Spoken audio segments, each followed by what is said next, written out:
Babae ni Daniel Padilla kinumpirma na may relasyon talaga sila ni Daniel nang hindi niya namamalayan. Halina't panoorin natin ang buong detalye.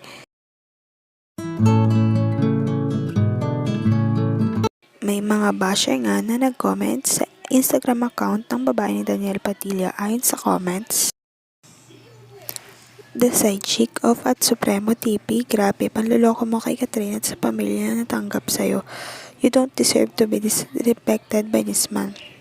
At Bernardo Min, hope maturuan nyo ng leksyon ang Daniel na nanloko at nanakit kay Kat. Kaya ba tahimik kampo ng cheater kasi totoo pala lahat? At I'm Ryan Ko, babae ni Daniel. Hello, I'm not siding with D or to the girl, but let's wait for the confirmation. What if this girl doesn't know that D was already taken? Let's not throw hate on the girl rather than let's put our hate on the guy. Nag-comment naman ang babae ng thanks.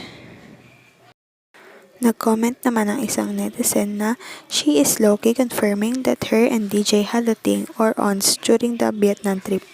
Kung maayos at okay reading comprehension nyo, magigets nyo. Parang ang pinapalabas kasi ng babae, no? Akala niya ay single si Daniel at walang girlfriend. Pero imposible yon dahil ang mga Instagram post ni Daniel ay kasama niya si Catherine Bernardo at alam nating isa siyang fan ni Daniel Padilla.